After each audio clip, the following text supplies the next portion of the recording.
I can almost guarantee that you're not getting enough fiber in your daily intake.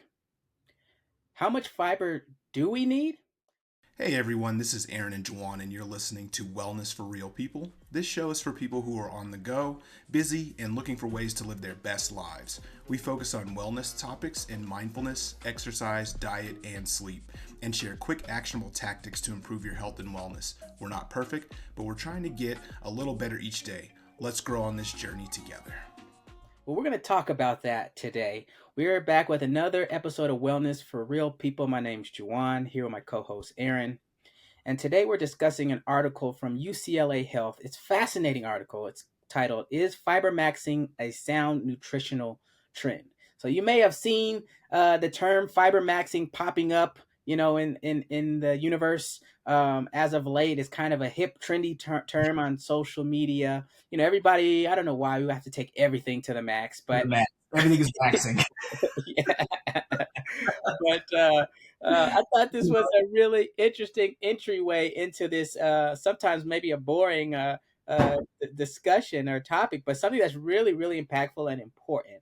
And that's the concept of, how much fiber are we actually getting in our daily lives? So, Aaron, before we dive into some of the specifics in the article, what are some things that initially jumped out to you?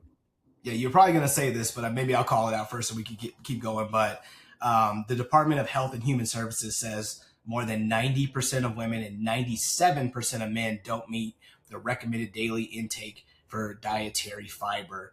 And that one stood out to me because I also have not been measuring my fiber, and something I thought about after this article was something I want to keep an eye on, because I'm like, oh, wow, if it's 97% of men that don't get it, I'm probably in that 97% that aren't getting it. And then reading what those benefits are if you do get that recommended amount, and how we can get that recommended amount, really changed things for me. So excited to dive into that with you. Yeah, the stats are absolutely alarming. One of the folks interviewed for the article, Yassi Ansari, registered senior dietitian with UCLA Santa Monica Medical Center, mentioned that most people are actually getting around 15 grams of fiber a day, which is well below, as you already mentioned, the daily recommended amount, 25 grams for women and 38 grams for men. So a lot of us are not even coming close to the amount of fiber that we should be getting in our daily diets. And I think there's a whole host of reasons that might be contributing to that. But we're going to dive into why it's important that we get more fiber in our diets, and specifically how we can start to introduce more fiber more effectively and sustainably in a way that's going to be helpful and beneficial to your health. So let's talk about the why. Why should we even consider, fiber maxing, as they say? You don't have to call it, but yes. It's like, it's just even hitting the minimum. We're not even maxing at this point. We're Right. not hitting the minimum. We call it fiber minimum. I don't know. We're Right. trying to get the minimum, but yes, agree. Fiber minting. We'll do that. We'll call it fiber minting. Uh, um, So it says, while fiber isn't technically a nutrient, it is essential for good health. So increasing our daily fiber can help lower our cholesterol and reduce the risk of chronic diseases such as diabetes, cardiovascular disease, obesity, and colon cancer. It says that fiber supports digestive regularity, gut health, Yeah. and blood sugar balance. And it also promotes satiety, that feeling of fullness after Yes. meals. So, if you're getting more fiber in your meals, you're probably going to be feeling more full and less likely to be snacking on those kind of empty calories or the junk food that we, are so easy to reach for, and we know are not the most healthy things that we should be consuming consistently. Yeah, and they say like there's essentially you describe the benefits perfectly, but there's two kinds of fiber. The article says the two main types of dietary fiber are soluble and insoluble, and we need both. And as Ansari says, most high fiber foods contain both. That's good news, because then we're not like looking for a supplement or looking for something else to get one or the other. But essentially, soluble fiber dissolves in water and forms a gel-like substance in the stomach that type of fiber helps to decrease LDL cortisol as it binds to the cortisol and excretes it from the body. And soluble fiber slows digestion. So you mentioned you feel fuller longer.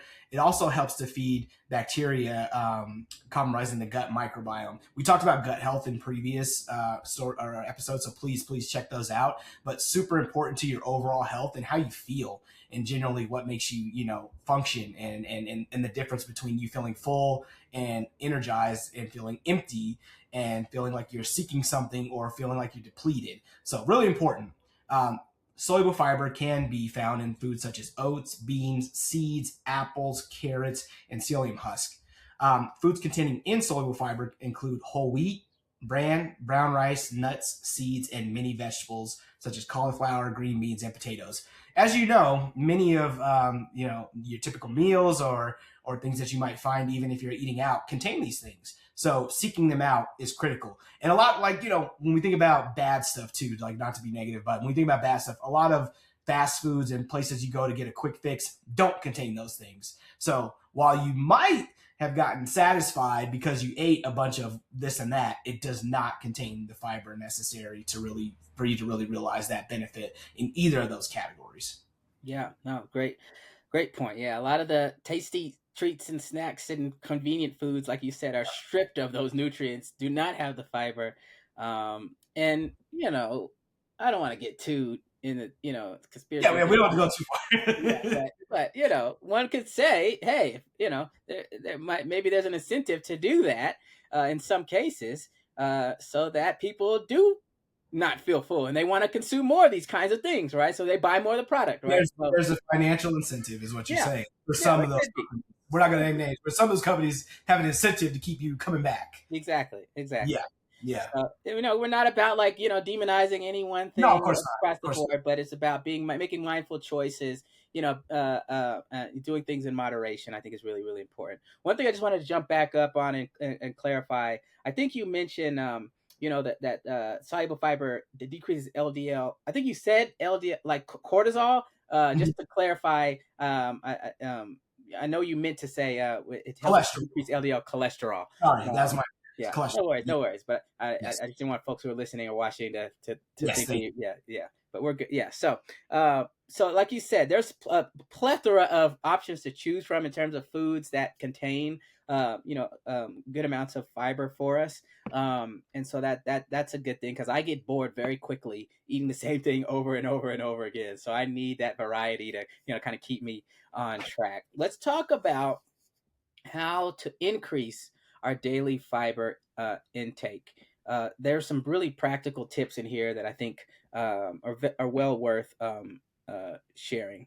So Ansari says, should we really be trying to maximize our fiber intake? The idea of Fibermaxxing may be good, but as we already kind of discussed, it may be a bit of a misnomer. So Ansari says there's no upper limit to how much dietary fiber we can safely consume. So as much as possible, it's a good thing. But instead of just thinking about maxing out, it's more about Ansari encourages folks to consider a more sustainable approach, right? How do we make fiber a part of our everyday lives? So being intentional about including fiber-rich foods at breakfast, at lunch, at dinner, and in our snacks, right? And I think that was what really stood out to me, is right, making it a habit, a part of our everyday routine or flow. And so for me, what that looks like is I'm trying to get some vegetables in on every single meal, right. and that's just one simple way I know that I can be sure, look at my plate, and am I getting, some sort of fiber in there much more consistently. And then if I am going to snack, how do I snack on not just the chips that I love to eat, right? But like fiber, nutrient dense foods. So some berries or some nuts, these kinds of things. And she goes into, we'll dive into some specifics a little bit further down along into the article. But I just thought that was a really helpful and practical tip of like every single meal. How do you think about how can I add some fiber to my plate? And I think that'll take us a lot further, closer to reaching those minimum goals and getting above that 15 grams of fiber that most people are getting on a daily basis. Right. And I think this one was important too. And sorry, mentioned, like if we go from 0 to 100 when it comes to fiber intake, most people experience some gas, some bloating, some constipation if they're not getting enough water, et cetera. And so that's something we also talk about a lot on this show, is not trying to like change your like whole plan and everything overnight. We're all about slow incremental change and building habits. And this article aligns with that perfectly. So like Juwon just mentioned, what we're going to look at is like trying to figure out how can we add those things, just small amounts to each meal, or seeking that out if we're going out to eat. How can we pick, it always comes with the fries, but can we pick something else that has potentially some fiber in it that can help us get closer? So I thought that was also powerful, where it's like, this article also says like the Fibermaxxing misnomer is like, we don't want you to go from 0 to 100. We're just all about implementing those small changes as we go along. Great tips there, Aaron. So let's talk about some high fiber meals and snacks that you might consider integrating into your, routine. So when you look at the label on a lot of the foods that you may buy, and we always say, look at the front of the package, but also look at the back and the side, because sometimes, it can look really appealing on the front, but if you actually turn it around and look at the nutrition label, it may tell a different story. And so Ansari suggests, how to tell if a food is a high fiber food. If it says 20% or higher of your daily, fiber, the daily recommended fiber amount, then it's considered a high fiber food. But plenty of foods, a lot of foods, have no label at all, and that's a good thing. That means they're like natural, products grown from the earth, right? Yes. Yeah. So to give some context, half of an avocado contains about 5 grams of fiber. So does a cup of broccoli, or a cup of raspberries has about 8 grams of fiber. A baked potato has about 4 grams of fiber. So there's some really interesting, combinations that Ansari had mentioned for some go-to fiber meals and snacks that I'll just kind of read off really quickly. So, for breakfast, you might do a cup of bran cereal with a cup of fruit, or maybe you might have a half a cup of hummus with some baby carrots, half a cup of some baby carrots, and and some whole wheat crackers as an example of just mixing up some complementary high fiber foods. Or perhaps how about a cup of lentil soup? That might give you about 8 grams of fiber with a slice of whole grain avocado toast, or a sourdough type of bread. And so, adding more fruits and vegetables and beans, especially beans, we've talked about that before. Legumes can add more fiber to your diet naturally. And I think this goes back to one of the things we talk about and several articles we've read on this show, is this idea of like you call it a Mediterranean diet, whatever, or you could call it a plant-based diet. I fundamentally believe the only way that you're going to hit these kind of fiber goals is to have a plant-based diet. There's no way, unless you're like using all sorts of supplements like as main things, like you're just only consuming supplements. Also is like hard on the rest of your body, is like supplements and like trying to like that's a whole nother topic. But yes, right. Yeah, I'm with you. A supplement is a supplement. It's just a cherry on the top, but it's not a substitute for the real thing. And so the real thing is having a basing your diet on plant-based diet, plants, fruits, vegetables, legumes, these kinds of things. Is about the only way that I can consistently see that we can hit these goals. And if we do, it can have these tremendous health benefits that we've already covered in this episode and more. So kind of as we close it out, really kind of closing thoughts that you had, Aaron, or anything you're thinking about you want to implement as a result of reading this article. Yeah, no, I think it's a big wake up call, and mostly just knowing that getting fiber actually comes from things that are natural and things you could just add to your plate pretty easily without needing to change what you're already doing. And so it's like, if you have a certain diet or whatever, like these things that you're adding to it aren't going to be detrimental whatsoever. They're plant based, they're healthy in general, and a lot of them are very flavorful as well too. So it's not like you're just eating something super bland and something you wouldn't normally want to eat. And so I think the biggest thing, man, is just like taking a step back and just saying, hey, we talked about this before, but like what's on your plate, and kind of measuring out those portions, and then keeping this reinforced about adding those fruits and vegetables. to your diet, you'll naturally start to increase your fiber intake. So being intentional about that is important. And then again, slowly making those changes over time. Absolutely.